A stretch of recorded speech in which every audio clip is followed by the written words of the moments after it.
Hello students, welcome to maths unblock channel. I am your coach. अगर आप channel पर नए हैं तो चैनल को सब्सक्राइब करें और वीडियो पसंद आए तो लाइक और शेयर जरूर करें। चलिए ट्रायंगल चैप्टर के कंसेप्ट पहले देख लेते हैं, फिर हम इसके रिलेटेड क्वेश्चन सोल्व करेंगे। तो देखिए, ट्रायंगल में हमें कॉन्ग्रुएंट ट्रायंगल्स के बारे में बात करना है। तो कॉन्ग्रुएंट फिगर्स क्या होते हैं इसको समझ लेते हैं।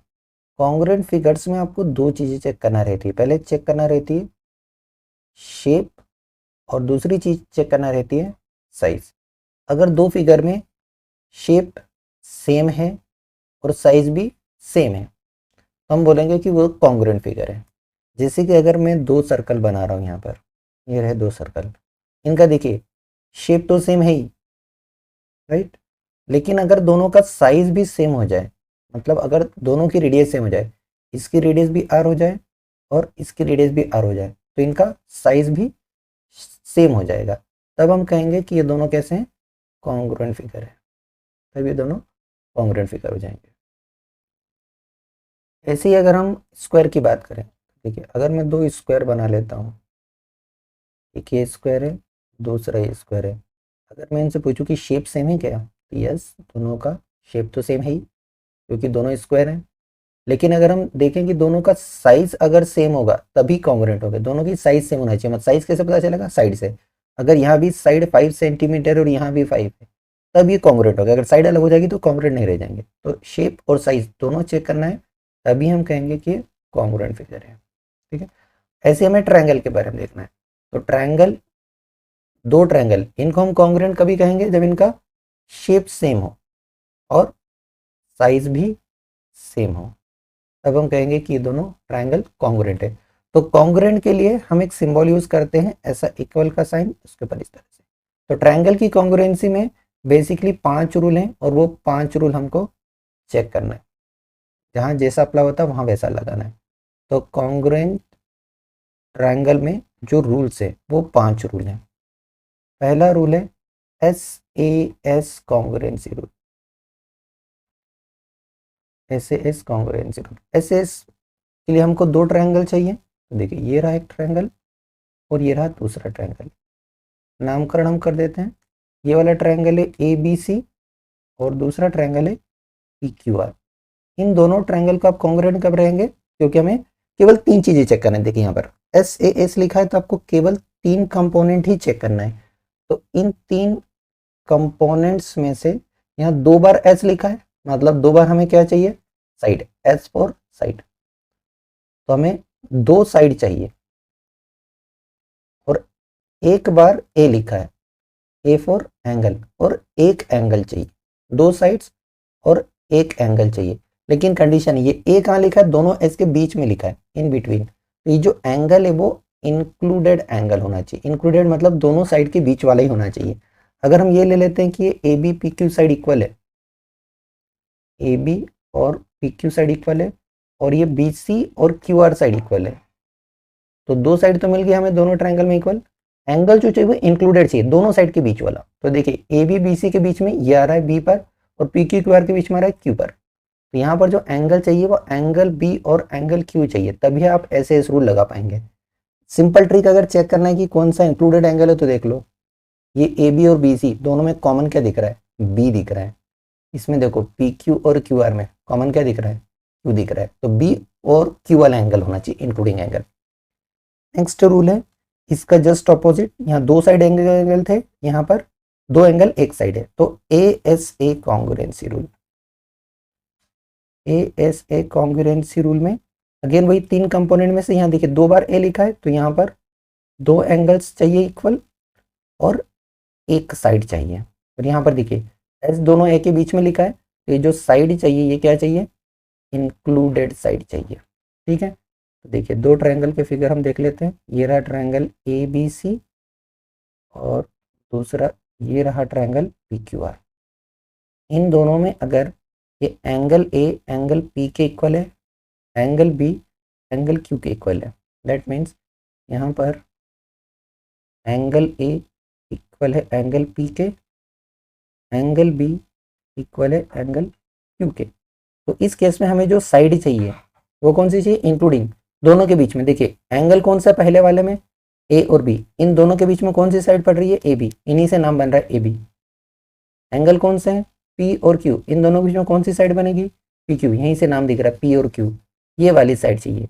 तब हम कहेंगे कि दोनों ट्रायंगल कॉन्ग्रुएंट है। ठीक है, ये कॉन्ग्रुएंट का सिंबल, तो ये दोनों ट्रायंगल कॉन्ग्रुएंट होंगे। ये दोनों एक दूसरे के जस्ट ऑपोजिट रूल है। अब यहाँ पर ध्यान देखना है कि आप जब नाम लिखेंगे तो आपको करस्पॉन्डिंग ऑर्डर में ही लिखना पड़ेगा। जैसे पहले वाले केस में अगर आप लिख रहे हैं ट्रायंगल ए बी सी किसके कॉन्ग्रुएंट है, तो आपको उसी ऑर्डर में लिखना पड़ेगा। तो देखिए ए और पी वाला करस्पॉन्डिंग हुआ, बी और क्यू करस्पॉन्डिंग है, और सी और आर ये बनेगा। यहाँ पर अगर आप लिखेंगे तो आप ये लिखेंगे ए बी सी कॉन्ग्रुएंट है पी क्यू आर के। हर बार अल्फाबेटिकल ऑर्डर फॉलो हो ऐसा जरूरी नहीं है। अभी हम 3 रूल और देखेंगे, इसके बाद हम इसको डीप में समझेंगे कि कैसे लेना है अल्फाबेट। चलो थर्ड वाला रूल देखें। तो थर्ड वाला रूल जो हमने अभी देखा है इसी से मिलता जुलता, दो एंगल एक साइड, अगर किसी ट्रायंगल में दो एंगल इक्वल है तो तीसरा तो इक्वल हो गई। अगर ये वाला 30 है, ये वाला 60 है, ये वाला 30 है, ये वाला 60 है, तो तीसरा आप एंगल्स हम प्रॉपर्टी से निकालेंगे तो 90 आएगा, इसका भी तीसरा वाला 90 आएगा। मतलब दो एंगल है तो तीसरा हो गई। तो इसी का कोरिलेरी बनता है A S A congruency rule.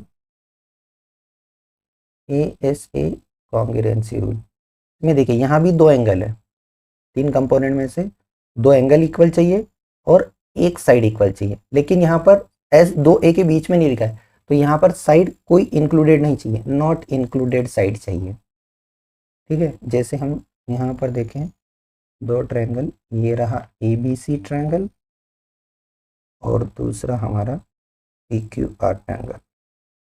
इन दोनों में देखिए दो एंगल इक्वल है, तो हम ले लेते हैं कि एंगल ए एंगल पी के इक्वल है, एंगल बी एंगल क्यू के इक्वल है। एंगल ए एंगल पी के इक्वल और एंगल बी एंगल क्यू के इक्वल। अब एक साइड चाहिए, तो साइड यहाँ पर इंक्लूडेड नहीं चाहिए, मतलब आपको ये ए बी पी क्यू नहीं लेना है, इसके अलावा लेना है। या तो B C Q R equal होना चाहिए, या फिर ये A C P R equal होना चाहिए, दोनों में से कोई एक। तो दो एंगल एक साइड मिल जाएगी तो ट्रायंगल कॉन्ग्रुएंट हो जाएंगे। तब हम कहेंगे कि दोनों ट्रायंगल क्या है, कॉन्ग्रुएंट। तो हम लिखेंगे कि जो ट्रायंगल ए बी सी है ये कॉन्ग्रुएंट हो जाएगा पी क्यू आर के। तो यहाँ पर कौन सा रूल लगा, ए ए एस, पहले दो एंगल फिर साइड मिलेगी। या तो इधर से चलिए बी से तब ए सी साइड मिलेगी, या ए से चलेंगे तो बी सी साइड मिलेगी, इधर से भी जा सकते हैं। नेक्स्ट रूल अब हम देखेंगे कॉन्ग्रुएंसी का। तो फोर्थ रूल है हमारा S S S congruency rule. S S S congruency rule, that means यहाँ पर 3 बार एस लिखा है, तो हमें क्या देखना है, यहाँ पर तीनों साइड चाहिए, 3 साइड्स, 3 साइड इक्वल होना चाहिए दोनों ट्रायंगल में। तो अगर हमारे यहाँ पर ट्रायंगल है ए बी सी और दूसरा ट्रायंगल है डी ई एफ, नाम चेंज कर देता हूँ एक बार थोड़ा सा, यहाँ पर तीनों साइड चाहिए। तो देखिए अगर यहाँ पर ए बी साइड इक्वल है डी ई साइड के, बी सी साइड इक्वल है ई एफ के, और ये ए सी साइड इक्वल है डी एफ के। 3 कंपोनेंट चाहिए, लेकिन यहाँ तीनों कंपोनेंट ही साइड है, तो हम कहेंगे कि ये जो ट्रायंगल ए बी सी है ये कॉन्ग्रुएंट होगा ट्रायंगल डी ई एफ के। कौन से रूल से, एस एस एस रूल से। ठीक है, तीनों ही कंपोनेंट साइड है, कोई प्रॉब्लम नहीं है समझने में। हाँ, नेक्स्ट रूल जो है वो स्पेशल वाला है, मतलब ये केवल राइट एंगल में ही लगेगा। ये है R H S congruency rule. R H S में देखिए आर का मतलब है right angle, R stand for right angle, H stands for hypotenuse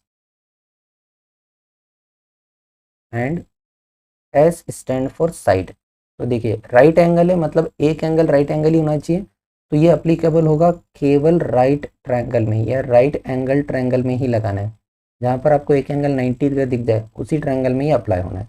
तो देखो यहाँ भी 3 कंपोनेंट है, अगर आप गौर से देखें कि 3 कंपोनेंट कौन कौन से हैं, तो ये क्या है, एंगल, ये क्या है, साइड, ये क्या है, साइड। लेकिन एंगल कैसा होना चाहिए, दो साइड एक एंगल, एंगल राइट एंगल ही होना चाहिए। ठीक है, तो यहाँ पर हम ड्रॉ कर लें अगर आर एच एस के लिए दो ट्रायंगल। देखिए ये रहा एक ट्रायंगल ए बी सी और ये रहा दूसरा ट्रायंगल डी ई एफ।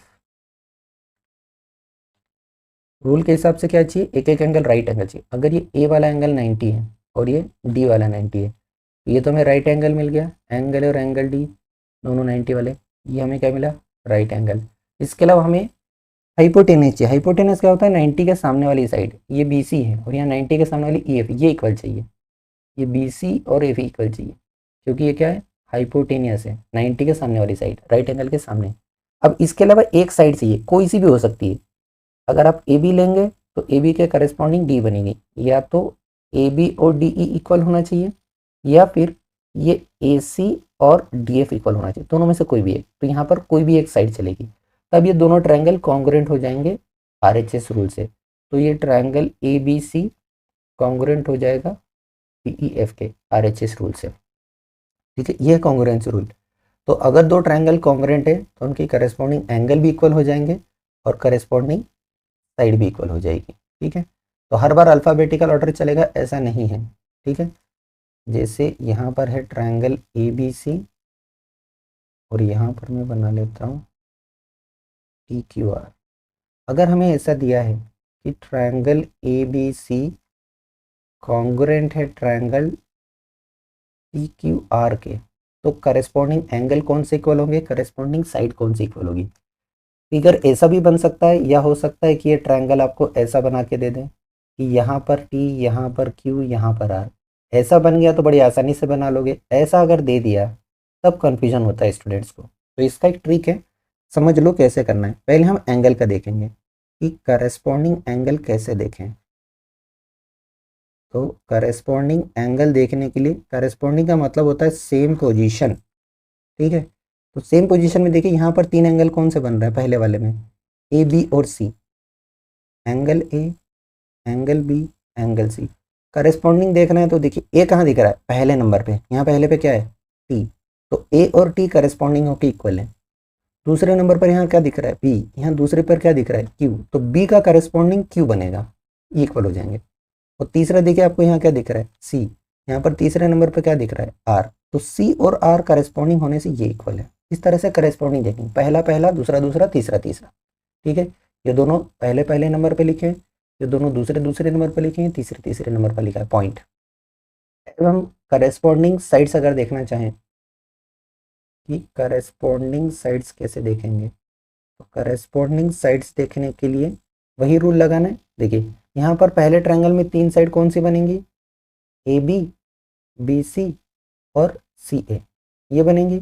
अगर इसके आपको करस्पॉन्डिंग देखना है कि करस्पॉन्डिंग कौन सी इक्वल है, तो यहाँ पर देखिए फिगर में कि A B B C C A side आपको कैसे मिल रही है। ठीक है, कैसे मिल रही है उससे पता चल जाएगा। तो देखिए यहाँ पर ए बी साइड कहाँ मिली, पहले दो लेटर से, यहाँ पहले दो लेटर से क्या बन रहा है, टी क्यू, हम बोलेंगे कि ए बी टी क्यू ये करस्पॉन्डिंग है। बी सी साइड कहाँ मिल रही है, बाद के दो लेटर से, बाद के दो लेटर क्या दे रहे हैं, क्यू आर, तो ये दोनों करस्पॉन्डिंग होने से इक्वल। तीसरी साइड देखिए ए सी, पहले और आखिरी लेटर से बन रही है, यहाँ पर पहले और आखिरी लेटर से क्या बन रहा है, टी आर, तो ये दोनों करस्पॉन्डिंग हुई इस तरह से। तो यहाँ कैसे पता चला, सामने वाले दो दो लेटर हैं, वही दो लेटर दूसरे में देखना, पहले पहले, दूसरे दूसरे और पहले तीसरे, इस तरह से। तो ये करस्पॉन्डिंग, जरूरी नहीं है हर बार ऐसा हो, फिगर ऐसा भी हो सकता है, तो इसका ध्यान रखना है। नेक्स्ट देखें तो आइसोसेलेस ट्रायंगल का कंसेप्ट हमारे पास है। तो आइसोसेलेस ट्रायंगल क्या होते हैं, आइसोसेलेस ट्रायंगल ऐसे ट्रायंगल जिसमें दो साइड्स इक्वल होती है, टू साइड्स इक्वल होती है। यहाँ पर हम एक ट्रायंगल ड्रॉ करते हैं ए बी सी। अगर ऐसा बोला है कि आइसोसेलेस से दो साइड इक्वल रहेगी, तो let A B A C equal है, तो यहाँ पर ए बी और ए सी इक्वल है। तो इसमें दो कंसेप्ट है, पहला कंसेप्ट है कि जो साइड इक्वल हैं ए बी ए सी, तो इनके ऑपोजिट एंगल भी इक्वल होंगे। ठीक है, ऑपोजिट एंगल इक्वल होंगे, तो opposite angle of equal sides, ये भी क्या होते हैं, इक्वल। देखिए ए बी के सामने वाला मिल रहा है एंगल सी और ए सी के सामने वाला मिल रहा है एंगल बी, ये दोनों भी इक्वल होंगे। तो दूसरा इसका कन्वर्स पार्ट, तो कन्वर्स पार्ट क्या है कि अगर दो एंगल इक्वल है तो उनकी साइड भी ऑपोजिट वाली इक्वल होगी। अगर ऐसा बोल दिया कि एंगल बी और एंगल सी इक्वल है, ऐसा आपको दे दिया, तो इसका मतलब है इनके ऑपोजिट साइड भी इक्वल होगी। मतलब यहाँ पर जो कंसेप्ट लगेगा रिवर्स, कि ऑपोजिट साइड्स ऑफ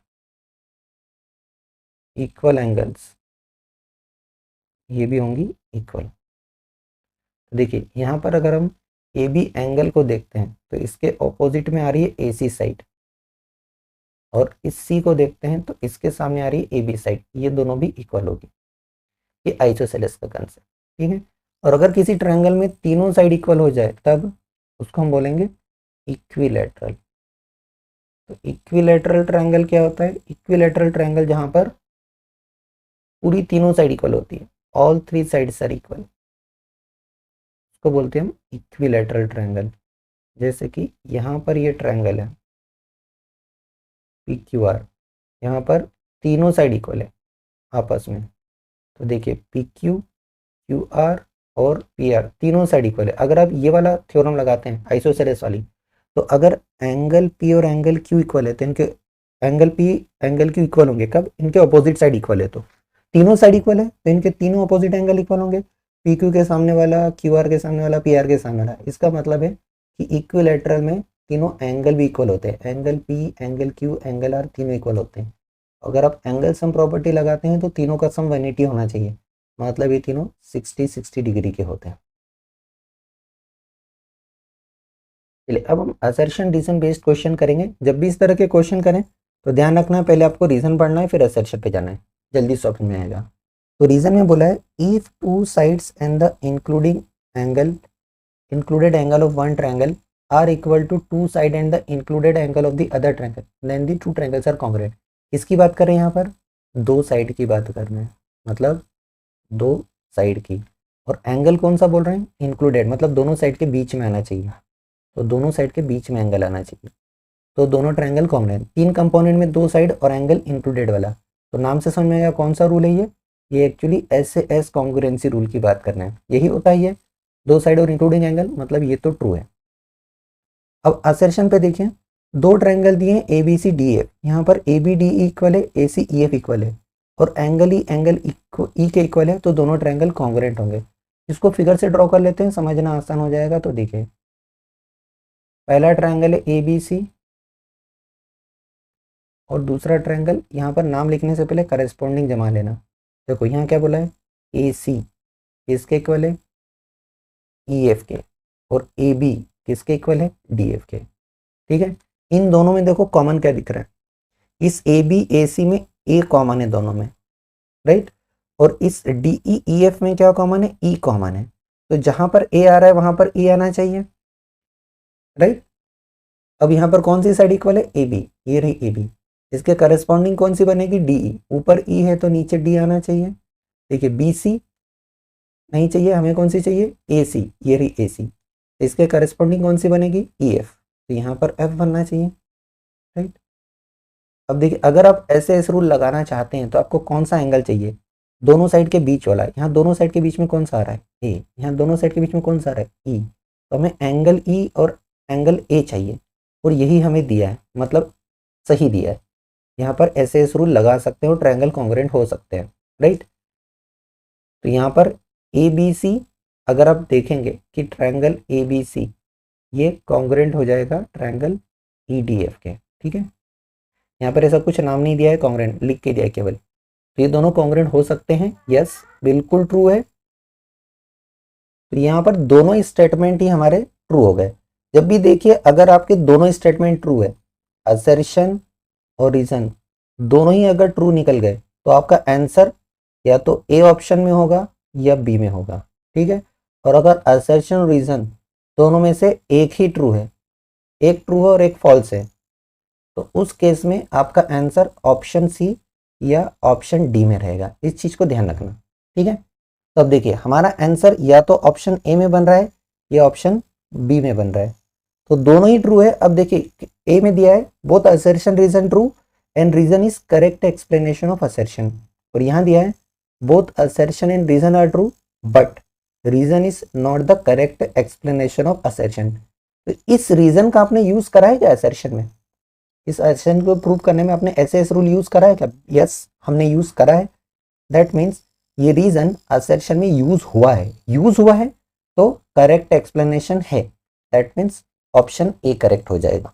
ठीक है, तो एग्जाम में जब भी आप आंसर लिखेंगे तो केवल आपको क्वेश्चन नंबर लिखना है, कौन सा ऑप्शन ट्रू है वो लिखना है। यहाँ पर ऑप्शन ए ट्रू है, बस इतना काफ़ी है। आप चाहें तो ये पूरा ऑप्शन ए का स्टेटमेंट लिख सकते हैं, तो केवल इतना लिखना है। आपने कैसे प्रूव करा इससे कोई मतलब नहीं है, फाइनल ये लिखना है एग्जाम में, इसके नंबर है 1 नंबर। बाकी ये सब रफ वर्क है आपका, जो भी मैंने रेड से यहाँ मार्क करा है, केवल ये जो बॉक्स के अंदर है इसी के नंबर है। यहाँ पर देखिए, सबसे पहले हम रीजन को चेक करें, तो रीजन में बोला है 2 angles and included side of one triangle are equal to 2 angles and included side। तो कितने एंगल इक्वल है? 2 एंगल। और साइड कौन सी? इंक्लूडेड, मतलब दोनों एंगल के बीच वाली साइड। तो दोनों ट्रायंगल कॉन्ग्रुएंट होंगे। तो ऐसा कोई कॉन्ग्रुएंसी रूल हमने पढ़ा है? यस, ए कॉन्ग्रुएंसी रूल लग रहा है यहाँ पर। दैट मीन्स ये तो करेक्ट स्टेटमेंट, ये ट्रू हो गया। अब असर्शन में देखो, 2 ट्रायंगल में क्या बोला है? 2 साइड और 1 एंगल। 2 ट्रायंगल है अगर आपके पास, लेट ए बी सी और डी एफ, इनमें क्या बोला है? 2 साइड इक्वल है, तो ए बी डी ई के इक्वल और B C E F equal. और एंगल क्या है? 1 एंगल। देखिए इस वर्ड पे गौर करिए, 1 एंगल की बात करिए, ऐसा नहीं बोला, इंक्लूडेड नहीं बोला है। यहाँ पर जो इंक्लूडेड वर्ड है वो नहीं लिखा हुआ है, मतलब ऐसा कोई बाउंडेशन नहीं है कि बीच वाला ही चाहिए। ये भी हो सकता है कि एंगल ए एंगल डी के इक्वल हो, या ये भी हो सकता है कि एंगल ई एफ के इक्वल हो, या ये भी हो सकता है कि एंगल बी एंगल ई के इक्वल हो, कुछ भी हो सकता है। ठीक है, कुछ भी हो सकता है, ऐसा कुछ स्पेसिफाई नहीं करा है कि कहाँ पर कौन सा एंगल है। तो जब ऐसा स्पेसिफाई नहीं करा है तो आप ये इंक्लूडिंग एंगल वाला कंसेप्ट तो लगा नहीं सकते हैं। जब भी अगर हमें 2 साइड इक्वल है तो हमें कौन सा एंगल चाहिए रहता है? Included angle. लेकिन यहाँ पर एंगल बोला है, इंक्लूडेड वर्ड मिसिंग है, जिसके कारण ये स्टेटमेंट फॉल्स हो जाएगा। ठीक है, अब दोनों में से एक फॉल्स एक ट्रू, तो हमारा आंसर बनेगा ए और बी के अलावा सी और डी में। तो कौन सा फॉल्स है? पहला फॉल्स है, दूसरा ट्रू है, तो असर्शन है फॉल्स, रीजन है ट्रू। ऑप्शन डी करेक्ट है। एग्जाम में हमें लिखना है answer for this question number 2, यह है ऑप्शन डी। नेक्स्ट देखिए, असर्शन रीजन में पहले हम रीजन को ही पढ़ेंगे। क्या बोला है? 2 figures are congruent if they are of same shape and same size. ये तो कॉन्ग्रुएंट की डेफिनेशन ही है, शेप सेम होना चाहिए, साइज सेम होना चाहिए। दैट मीन्स ये तो ट्रू है। अब असर्शन पे चलते हैं। ट्रायंगल एबीसी आरपी क्यू के कॉन्ग्रुएंट है, तो बीसी क्यू आर इक्वल होगी क्या? देखो फिगर ड्रॉ करने की जरूरत नहीं, मैं आपको नाम से ही बता देता हूँ। ये ट्रिक हमें लगाना है। ए बी सी कॉन्ग्रुएंट दिया है किसके? आर पी क्यू के। ध्यान देखिए, जब भी ये कॉन्ग्रुएंट का सिंबल लगा है तो करेस्पॉन्डिंग पार्ट्स चेक करना है। अब देखिए यहाँ पर हमें कौन सी साइड चेक करना है? B C. ये रही बी सी, कहाँ आ रही है? Last 2 letter. तो यहाँ लास्ट 2 लेटर क्या बनेंगे? P Q. मतलब बी सी किसके इक्वल होना चाहिए? पी क्यू के। लेकिन यहाँ क्या बोला है? क्यू आर बोल रहे हैं, तो क्यू आर को तो इक्वल हो नहीं सकती क्योंकि पी क्यू के इक्वल है। मतलब ये क्या है? फॉल्स। ये फॉल्स स्टेटमेंट है। तो यहाँ पर एक ट्रू एक फॉल्स, तो हमारा आंसर सी या डी में कौन सा फॉल्स है? असर्शन फॉल्स, रीजन ट्रू, तो ऑप्शन डी करेक्ट आएगा। तो एग्जाम में हमें केवल इतना लिखना है, इसका जो आंसर हो जाएगा क्वेश्चन नंबर 3 का, ये होगा ऑप्शन डी। स्टेटमेंट लिखना है तो लिख सकते हैं पूरा, क्वेश्चन नंबर लिखना भूलना मत। Thank you for watching. Video पसंद आया हो तो लाइक कमेंट और शेयर करें। चैनल पे नए हैं तो चैनल को सब्सक्राइब करें।